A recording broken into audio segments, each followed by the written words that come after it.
अस्सलाम वालेकुम, राम राम। कैसे हैं? उम्मीद है खैरियत से होंगे। Today we are discussing about the reducing sugar, non reducing sugar, anomeric carbon, alpha glucose, beta glucose in the oligosaccharides. Let's discuss about it. तो आइए स्टार्ट करते हैं chapter number 1 biological molecules. The topic is ongoing oligosaccharides. तो आइए start करते हैं। तो हमारे पास चैप्टर 1 है बायोलॉजिकल मॉलिक्यूल्स। के अंदर हमने मोनोसैकराइड को डिस्कस किया, ओलिगोसैकराइड का इंट्रोडक्शन डिस्कस कर लिया है। तो आइए फर्दर डिटेल में डिस्कस करते हैं। एनोमेरिक कार्बन किसे कहते हैं? एनोमेरिक कार्बन बेसिकली वो कार्बन कहलाता है जिसके अंदर फंक्शनल ग्रुप ऑक्सीजन, जहां पर हाइड्रोजन, जहां पर और हाइड्रोजन मीन्स फंक्शनल ग्रुप के दोनों तरफ हाइड्रोजन मौजूद हो। फंक्शनल ग्रुप के दोनों तरफ क्या मौजूद हो? हाइड्रोजन मौजूद हो। तो फंक्शनल ग्रुप के दोनों तरफ हाइड्रोजन मौजूद हो तो इस कार्बन को, जो फंक्शनल ग्रुप के दोनों तरफ हाइड्रोजन मौजूद है, तो बेसिकली इस कार्बन को कहते हैं एनोमेरिक कार्बन। ये कहलाता है anomeric carbon. What is anomeric carbon? The carbon in which the functional group attach and both side hydrogen is also attach. तो दोनों तरफ हाइड्रोजन अटैच्ड हो, फंक्शनल ग्रुप बीच में हो, तो ये कार्बन को कहते हैं एनोमेरिक कार्बन। इस कार्बन को क्या कहते हैं? Anomeric carbon. जहां पर फंक्शनल ग्रुप और दोनों तरफ हाइड्रोजन अटैच होता है, एनोमेरिक कार्बन कहलाता है। आइए अल्फा ग्लूकोज किसे कहते हैं? तो अल्फा ग्लूकोज का हम देखें, स्ट्रक्चर को थोड़ा सा ड्रा करें तो स्ट्रक्चर कुछ इससे बनता है। यहाँ पर हम बनाते हैं कौन सी रिंग?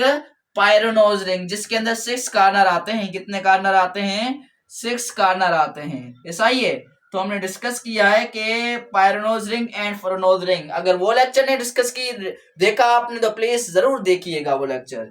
तो यहाँ पर 1 कार्बन, 2, 3, 4, 5 एंड 6, यहाँ पर आ जाता है 6 कार्बन। अगर फंक्शनल ग्रुप अगर देखें तो यहाँ पर, सॉरी फंक्शनल ग्रुप नहीं, नंबर 1 कार्बन पर देखें, अगर नंबर 1 कार्बन पर अटैच्ड हो हाइड्रोजन, अगर नंबर 1 कार्बन पर हाइड्रोजन अटैच हो, वो कहलाता है अल्फा ग्लूकोज। अल्फा ग्लूकोज किसे कहते हैं? जहां पर फंक्शनल ग्रुप नंबर 1 कार्बन पर अटैच्ड हो। अल्फा ग्लूकोज किसे कहते हैं? बेसिकली वो ग्लूकोज कहलाता है जहां पर हम कहें कि जो कार्बन नंबर 1 कार्बन पर अटैच हो हाइड्रोजन, जहां पर नंबर 1 कार्बन पर हाइड्रोजन अटैच्ड है, तो ये कहलाता है अल्फा ग्लूकोज।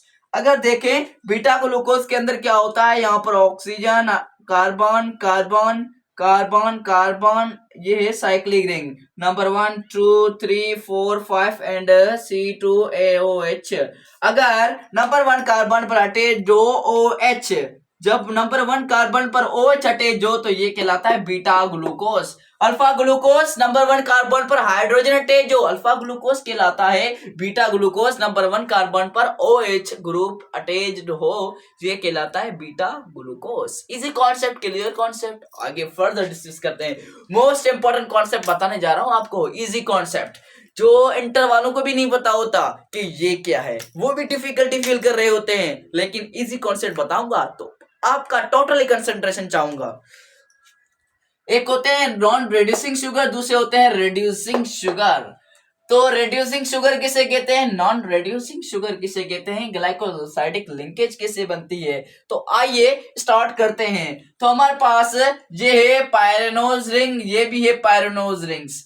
तो हमारे पास पायरोनोज रिंग यानी सक्रोज के लिए, ये सक्रोज की हमने रिंग बना ली। अगर देखें तो यहां पर हमारे पास नंबर 1 कार्बन है और यहां पर नंबर 2 कार्बन है। अगर दोनों रिंग की स्ट्रक्चर कुछ यूं है, अगर यहां पर, यहां से हम नंबरिंग यहां से करेंगे, यहां से हमने एक तो ये रिंग बनाई है, इसकी नंबरिंग 1, 2, 3, 4, 5 एंड 6। दूसरी रिंग ये है 1, 2, 3, 4, 5 एंड 6। अगर देखें number 1 carbon and number 2 carbon के दरमियान क्या बनेगा? ऑक्सीजन के जरिए यहाँ पर क्या बनेगा? बॉन्ड बनेगा। इस बॉन्ड को कहते हैं glycosidic linkage. Glycosidic bond is the type of the covalent bond, glycosidic linkage बनती है। अगर देखा जाए तो यहाँ पर ग्लाइकोसाइडिक लिंकेज यानी हमने सक्रोज का स्ट्रक्चर ड्रा किया। अब नॉन रिड्यूसिंग शुगर वो शुगर कहलाते हैं जो आगे बॉन्ड बनाने के लिए एबल हो, वो फर्दर आगे बॉन्ड बनाते जाएं, रुके ना, वो फर्दर आगे बॉन्ड बनता रहे। तो यहाँ पर देखें 6 नंबर कार्बन, यहाँ पर आगे क्या है, ये इसके पास एबिलिटी है कि फर्दर आगे ग्लाइकोसिडिक लिंकेज भी बना सकता है, आगे और किसी के साथ भी बॉन्ड बना सकता है। तो नॉन रिड्यूसिंग है, ये रुकने वाला नहीं है, ये चलता रहेगा, ये कहता है कि मैं बॉन्ड बनाता रहूंगा। तो ग्लाइकोसाइडिक लिंकेज मजीद बनती रहे, मजीद चलती रहे, मजीद बनती रहे, ग्लाइकोसिडिक लिंकेज ये नॉन रिड्यूसिंग शुगर कहलाते हैं। ये कौन क्या कहलाते हैं? नॉन रिड्यूसिंग शुगर, जिसके अंदर ग्लाइकोसाइडिक लिंकेज चलती रहे।